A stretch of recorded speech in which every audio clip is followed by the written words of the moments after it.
Welcome back to the Ancestral Findings podcast. Nelson Aldrich Rockefeller was born into wealth so vast that most Americans in the early 20th century couldn't comprehend it. Born on July 8, 1908, in Bar Harbor, Maine, his life began with a silver spoon, and possibly a silver platter.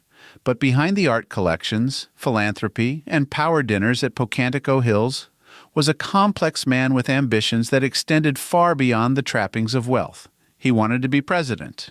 He tried several times, but despite a pedigree that read like royalty and a political resume that dwarfed many of his peers, he never entirely made it. Let's learn more about this vice president who never became president.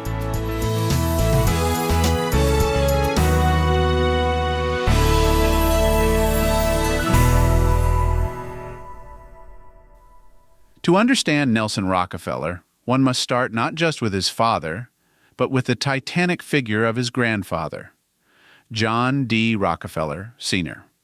Born in 1839 in Richford, New York, John D. came from modest beginnings.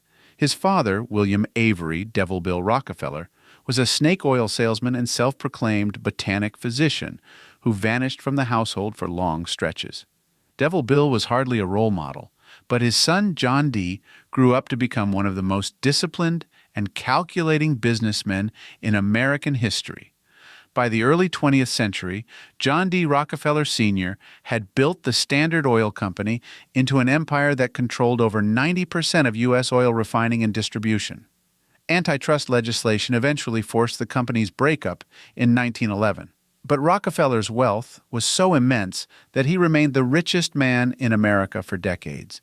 His children were raised with strict Baptist principles, taught to give back to society, and trained to manage the growing family fortune with discretion and control. John D. Rockefeller Jr., Nelson's father, was the only son of the oil magnate. Born in 1874, he married Abby Green Aldrich, the daughter of powerful U.S. Senator Nelson W. Aldrich of Rhode Island. Abby was cultured, refined, and fiercely intelligent. Her father, for whom Nelson Rockefeller was named, was a dominant figure in Republican politics and helped shape early 20th century financial and banking policy. This union of Rockefeller oil and Aldrich politics created a new American aristocracy that raised its children to preserve wealth and wield influence. Nelson Aldrich Rockefeller was the third of 6 children. Unlike the gilded stereotype one might expect, his upbringing was carefully managed by his mother, Abby, who instilled in her children a sense of duty and public service. From an early age, Nelson displayed boundless energy and an eye for detail. He was also dyslexic, though this was not widely acknowledged at the time. He overcame it through sheer willpower, developing a strong memory and honing a charismatic speaking style. He graduated from Dartmouth College in 1930 and quickly immersed himself in the family business of influence, art, finance, diplomacy, and politics. But Nelson didn't want to merely attend cocktail parties and sit on museum boards. He wanted to shape America. Before his political career officially started, Nelson Rockefeller had already made a name for himself in global affairs. During World War II, he served as coordinator of Inter-American Affairs under Franklin D. Roosevelt and later Assistant Secretary of State for Latin American Affairs. His ability to cut through bureaucracy and get things done earned him bipartisan respect. His love for modern art led to key contributions to the Museum of Modern Art, co-founded by his mother. But his passion for bold ideas and his take-charge personality often put him at odds with more cautious figures in government. In 1959, Rockefeller was elected governor of New York. He would go on to serve 4 terms, holding the office until 1973. His tenure was defined by big projects, vast expansions in education, the building of new highways, bridges, and housing, and the infamous construction of the massive Albany government complex. He threw money at problems in ways that made fiscal conservatives wince, but his support for civil rights, labor, and public health made him a hero to moderates and liberals.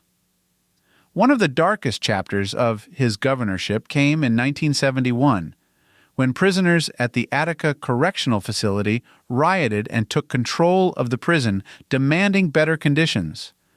Rockefeller, who was vacationing at the time, refused to meet with negotiators. Instead, he authorized an armed assault to retake the facility. The result? 43 people dead, including 10 hostages. The brutality of the retaking shocked the nation.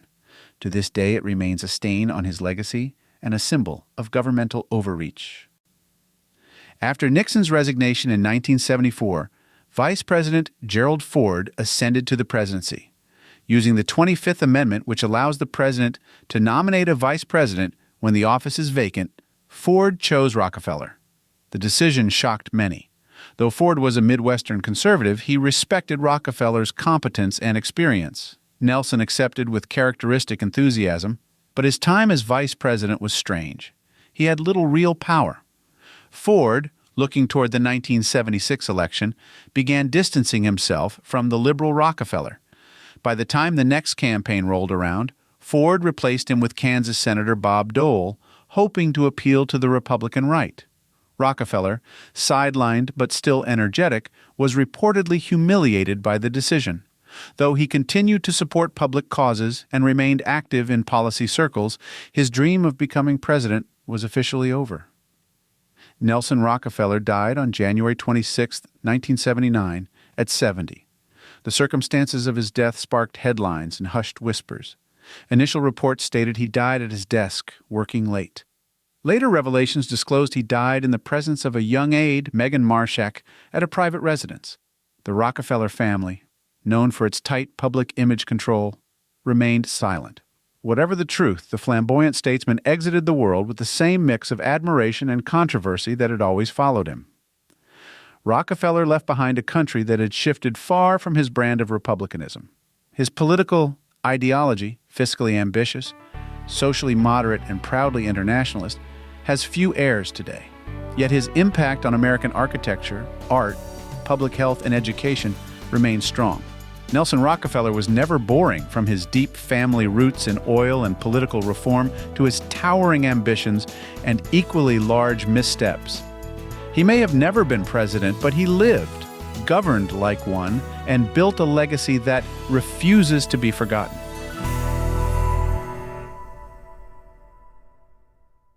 Thank you for tuning into the Ancestral Findings podcast. Be sure to visit ancestralfindings.com to grab your free genealogy ebook. Ask for a complimentary genealogy lookup, and sign up for our weekly historical postcard giveaway. A special thanks to our Patreon supporters.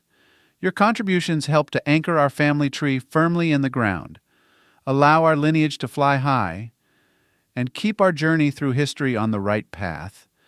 Wishing you a fantastic day and happy searching.